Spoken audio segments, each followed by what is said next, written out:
तो आज हम लोग सीखेंगे संख्याओं को विस्तारित रूप में लिखना। किसी भी संख्या को विस्तारित रूप में कैसे लिखा जाता है इस वीडियो में हम लोग सीखेंगे।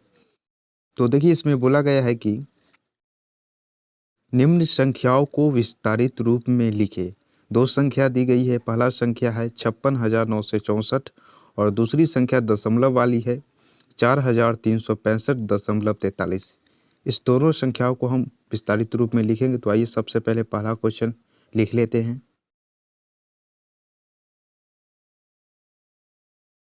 तो इसका हमें विस्तारित रूप लिखना है, ठीक है। तो देखिए इस संख्या का सबसे पहला अंक है 5, ठीक है। तो हम 5 लिखेंगे गुना 1, ठीक है।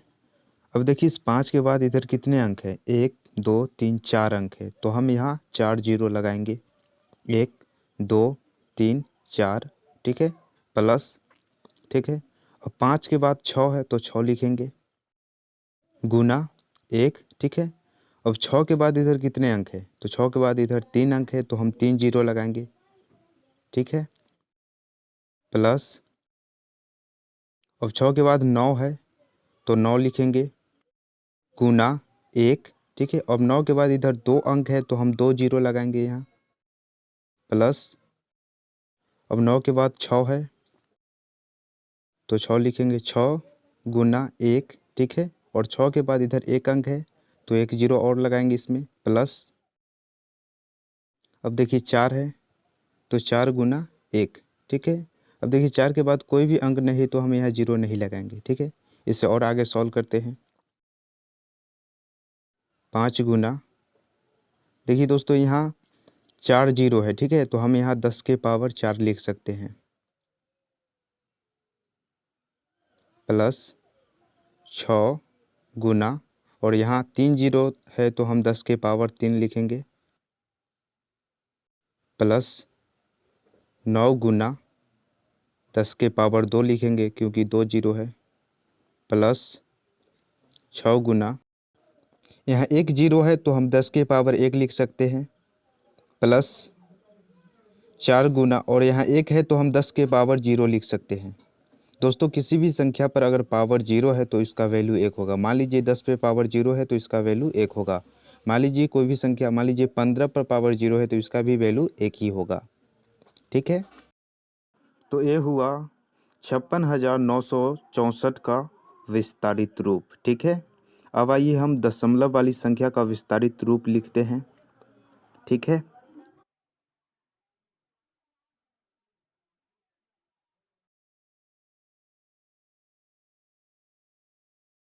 तो इसका हमें विस्तारित रूप लिखना है, ठीक है। तो पहला अंक 4 है तो लिखेंगे 4 गुना 1, ठीक है।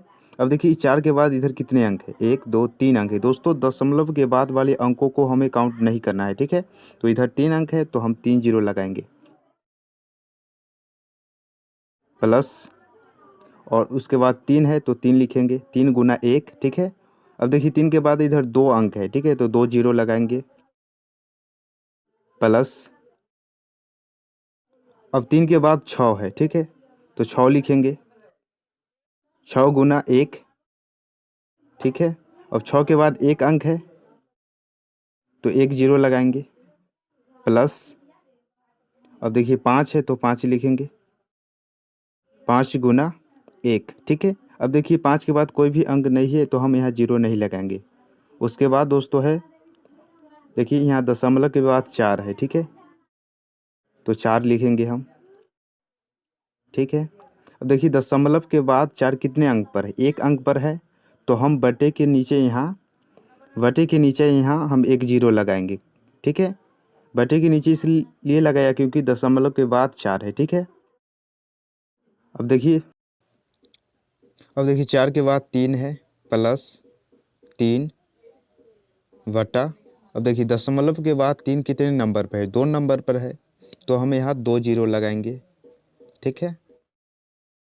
इसे और आगे सॉल्व करते हैं। 4 गुने, और यहाँ देखिए 3 जीरो है तो 10 पे पावर हम 3 लिखेंगे, प्लस 3 गुना, और यहाँ 2 जीरो है तो 10 पे पावर 2, प्लस 6 गुना, और यहाँ 1 जीरो है तो 10 पे पावर 1 लिख सकते हैं, प्लस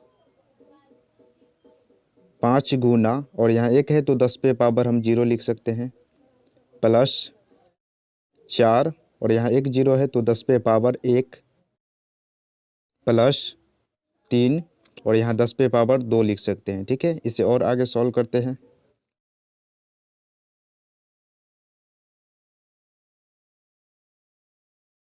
चार गुने 10 पे पावर 3 प्लस 3 गुने 10 पे पावर 2 प्लस 6 गुने 10 पे पावर 1 प्लस 5 गुने 10 पे पावर 0 प्लस, दोस्तों यहाँ देखिए 10 पे पावर 1 है, जब हम इसको बटे के ऊपर ले जाएंगे तो इनका पावर माइनस में हो जाएगा। ठीक है, देखिए 4 गुने, जब बटे के ऊपर ले जाएंगे तो इसका पावर माइनस हो जाएगा। ठीक है, प्लस, अब देखिए इसका भी पावर माइनस हो जाएगा, 3 गुना, जब इसको बटे के ऊपर ले जाएंगे तो -2 हो जाएगा। ठीक है, तो इस तरह से दशमलव वाली संख्या का विस्तारित रूप लिखा जाता है।